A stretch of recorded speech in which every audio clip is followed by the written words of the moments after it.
Hello there. Thanks so much for joining me today. I'm Colleen Klimczak. I'm an organizational and productivity coach and a certified professional organizer. I own Peace of Mind Professional Organizing, LLC. Since 2003, I've been helping my clients live better lives through organizing and organizational and productivity coaching. I support my clients and my community with coaching, in-person and virtual organizing, my weekly podcast called Your Organized Life with Colleen Klimczak, a free weekly virtual productivity session called Finish Line Friday, a free weekly email newsletter, and regular content on Facebook and Instagram. I also offer presentations and professional development to groups. And coming soon, like in the next few months, I will be launching a membership circle to support my community with even more coaching and productivity content. Want to finish strong with me this week? Join me for Finish Line Friday every Friday morning at 9 a.m. Central for a 2-hour productivity session. To get the link, drop me an email at colleen@peaceofmindpo.com or follow the Zoom room link on my Instagram or Facebook pages. Welcome to episode 66. Whoa, that's pretty cool. So I have missed you all. You didn't know I was gone, but I've been gone. I took last week off, so it has been 2 weeks since I recorded, and I really do think of all of you as I write my content, thinking about what you would find helpful in living an organized life, a better, more productive life, hopefully a more joyful and more with ease life. How about that? So it is nice to picture you all again as I record today. I've had today's topic on my list for a few months now, and I'm finally ready to share. So over the last year, I've shifted to more coaching and less in-person organizing, and that shift will continue. And not surprisingly, meal planning is still a hot topic for my clients and my presentations because, well, we all eat. So even though I've made that shift, I have found that meal planning is still something that people ask me about. And I've been tackling it from a more coaching-centered perspective. So we're going to ask a few questions this week, and we're going to get to it.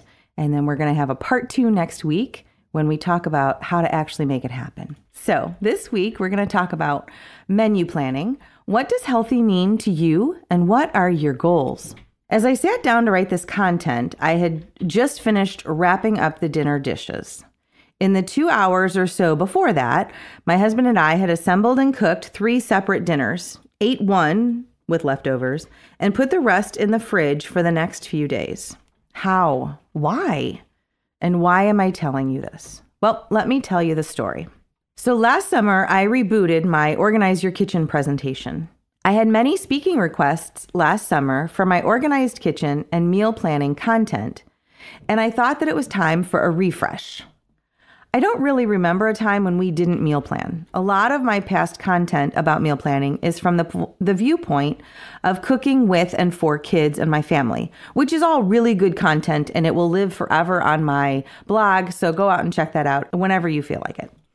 But as I spend more time coaching my clients and thinking things through for myself, I recognize, or I'm reminded that what we eat, how we eat it, how it gets to our dinner plates, right? All of these impact our days and weeks and life. I could be surprised by how many of my coaching clients want to be more productive and eat better, or that they want to find a next new job or career and have better habits around eating a healthy breakfast. Or I could be surprised if I have clients that are facing lifestyle shifts and changes and realizing that eating healthier and finding time to exercise would go far in helping them face their challenges. I could be surprised by all of these, but I am not. Nutrition, obviously, is a building block for many other things. It is part of the foundation of our life, and we want it to be a strong foundation. I follow other personal development influencers, and there's a quote from Brendon Burchard that comes to mind. I'm paraphrasing. But the idea was that we can start to make positive change in our lives by being intentional about what we eat. Because we have to eat, right? It's something we already do. So while adding in an hour workout every day, 7 days a week may seem daunting, Making adjustments on what we do every day anyway seems a lot less intimidating.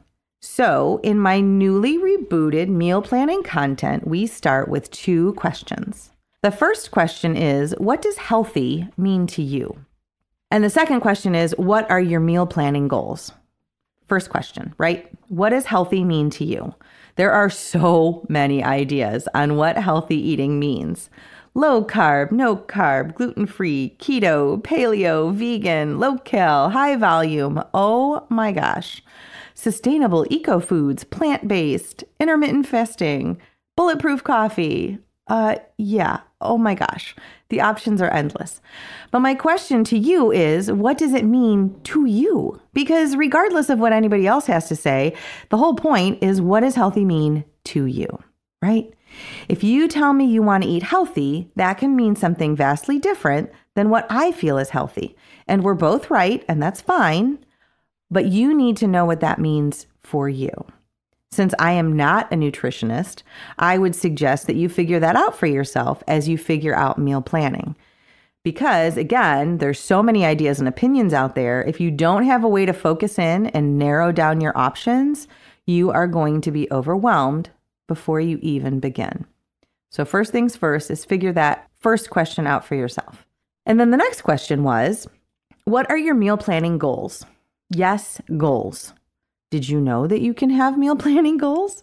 Of course, I'm going to talk about goal setting, right? So meal planning goals might be saving money or wasting less. Maybe it's saving time or having less hassle around mealtime. Maybe it's teaching yourself or your family how to cook. Maybe it's establishing healthy habits or supporting health and wellness goals. And most likely, it's some combination of these and maybe even others. So just this week, I had 2 different clients reporting to me that they wanted to make positive changes, including meal planning. For one, she was seeking a plan that would let her adhere to a subscription menu and eating plan she receives via email, but she wanted to figure out how to work that into her own schedule. For another, she works full-time and wants to meal plan better, so she has lunches and dinners for the whole work week. Now, one of my sons moved back into theater housing in Indiana this week, since rehearsals start tomorrow. He stopped by over the weekend and mentioned that he had spent time meal prepping after he unpacked his stuff. So I asked him those questions. What is healthy and what are your goals? So for him, he is aiming for the 30 grams of protein advice that we've been getting, right? 30 grams of protein per meal. And so that requires planning. And that is part of his what is healthy answer. And his meal planning goal is to have nutritious food made ahead of time so he can pack lunch to take to work at rehearsals, and also to not have to cook when he gets home from work if he's tired. Brilliant, right? We can work with those goals. We can absolutely plan around those goals. We can make that happen. So I will use myself as an example too. As we entered 2024, I realized that January was going to be very busy, and it was. I'm not going to report out on what specifically I consider healthy eating because that's not really the point. I will say that I want home-cooked food. My strategy was to eat well, not rely on takeout, but still have time and money. And also, I wanted to minimize stress. So to do that, I decided that I would cook 2 nights a week, most likely Friday and Sunday, and make multiple meals on cooking nights to carry us through until the next cooking night. So, for example, the evening that I described when I started this out was an example of supporting those meal planning goals. I was home that afternoon and evening, which does not always happen. And since I knew that morning that I would have a little more time at home that evening, I pulled a couple things out of the freezer. I pulled out some ground turkey and some Polish sausage to thaw during the day. So next week, I will delve deeper into the how-to, but that batch cooking session, we diced many green peppers, an onion, a few potatoes, browned some ground turkey, and used what we had in the fridge, like leftover takeout rice plus some staples, and stuff in the freezer, like already browned ground beef. And I assembled an inside-out stuffed pepper casserole, egg roll in a bowl, and baked Polish sausage with potatoes, peppers, and onions. Now, the other cool part about all of those recipes is that they store well, They warm up well, and they are currently waiting patiently in my fridge for future consumption. So absolutely, I'm meeting those goals that I had set, right? We can eat well and free up time by not having to cook or clean up for a few days. We save time, we save money, I stress less, and we still eat delicious food. Check and check. So what's it going to be? Answer those questions for yourself this week. What does healthy mean for you? And what are your meal planning goals, right? Keep those answers in mind and tune in next week when we talk about how to make it all happen. Support around getting things done, even meal planning, is what productivity coaching is all about. If it's time to invest in yourself and explore coaching for organizing and productivity, I would love to hear from you. Drop me a line via email at colleen@peaceofmindpo.com or message me through any of my social media platforms like Facebook, Instagram, or LinkedIn. Thanks so much, and I will talk to you next week.